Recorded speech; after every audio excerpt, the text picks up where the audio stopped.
നമസ്കാരം. വരണം വരണം, ഇരിക്കും. എന്താ ജോത്സ്യനെയും കൂട്ടിക്കൊണ്ടാണല്ലോ വരവ്?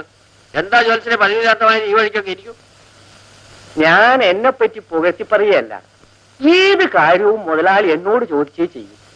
അത് മുതലാളിയുടെ രാശിയാ. അതെ അതെ അതെ, എനിക്കറിയാം. ഇത് ഞാൻ പറയുന്നതല്ല, മുതലാളി പറയുന്നതാ. പെണ്ണിന്റെ ജാതകം എന്റെ കയ്യിലുണ്ട്. ഇനി പയ്യന്റെ ജാതകം കൂടി കിട്ടിയാൽ നമുക്കൊരു നല്ല മുഹൂർത്തം നിശ്ചയിക്കാം. ഉടനെ വിവാഹം നടത്തണമെന്ന് സുകുമാരന് നിർബന്ധം. നിങ്ങൾ പറയുന്നതൊക്കെ ശരിയാണ്, പക്ഷെ അതിനെപ്പറ്റി സംസാരിച്ച് തീരുമാനിക്കാൻ ചെറുക്കന്റെ തള്ള ഇവിടെയില്ല. അവളൊന്ന് അമ്പലത്തിൽ പോയിരിക്കും. നിങ്ങളല്ലേ കുടുംബനാഥൻ, നിങ്ങളുടെ തീരുമാനം തന്നെ അവരുടെ തീരുമാനം. ആ ജാതകം ഒന്ന് പെട്ടെന്ന് എടുത്തോണ്ട് വന്നാട്ടെ, രാഹുകാലം തുടങ്ങാറായി. രാഹുകാലം? ഇനി എന്ത് രാഹുകാലം വരാനാണോ? രാഹു കേതും കൂടെ ഒരുമിച്ചല്ലേ വന്നേക്കണത്? പെണ്ണിന്റെ ജാതകം നോക്കിയത് ഉടനെ ഒരു തീരുമാനം.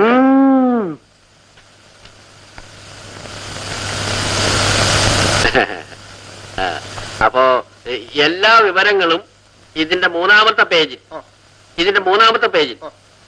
നോട്ട് ചെയ്ത് വെച്ചിട്ടുണ്ട്. കയ്യിലിരിക്കട്ടെ.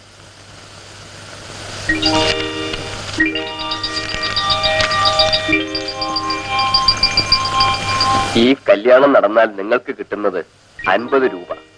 ഇത് നീട്ടിവെച്ചാൽ നിങ്ങൾക്ക് കിട്ടുന്നത് 500 രൂപ. നിങ്ങൾക്ക് 5 പെൺമക്കളാണ്, ഓർമ്മയിരിക്കട്ടെ.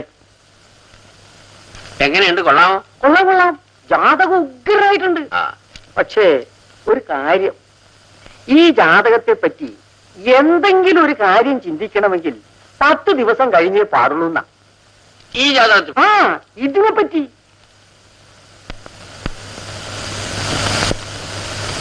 ഇതെന്താ ഇദ്ദേഹം ഇങ്ങനെ പറയുന്നത്? ഓ, ധനാധിപത്യം വഹിച്ച് 3-ൽ നിൽക്കുന്ന വ്യാഴത്തിന്റെ ദൃഷ്ടി കൊണ്ടാണ് ഇങ്ങനെ പറഞ്ഞത്.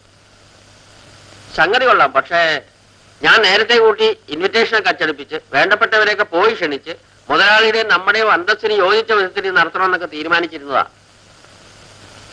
കഷ്ടമായിപ്പോയി. ജോത്സ്യൻ ഇങ്ങനെ പറയുകയാണെങ്കിൽ ഇപ്പൊ വേണ്ട, കുറെ കഴിയട്ടെ. പക്ഷെ ഇപ്പോഴത്തെ പിള്ളേരുടെ മനസ്സ് മാറണപ്പോഴെന്ന് പറയാൻ പറ്റില്ല. നിങ്ങളെ പറ്റി ഇവർക്ക് ഇത്രയധികം വിശ്വാസം ഉണ്ടെന്ന് അറിഞ്ഞ ഒരൊറ്റ കാരണം കൊണ്ടാണ് ഈ നോട്ട് ഞാൻ നിങ്ങളെ. ഞാൻ വെച്ചോളാം, ഇതിനെ പറ്റി കാര്യമായി ചിന്തിക്കാനുണ്ട്. അപ്പോ ഞങ്ങൾ ഇറങ്ങട്ടെ.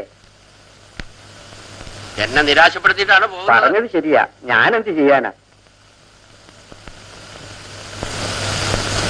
500 രൂപ ചെയ്ത വേല. ഈ കണക്കിന് 1000 രൂപ കിട്ടിയാൽ നിങ്ങൾ ജാതകം മാറ്റി എഴുതുമല്ലോ. ജ്യോത്സ്യത്തിന്റെ വില കളയാൻ തീർന്ന റാസ്കൾ.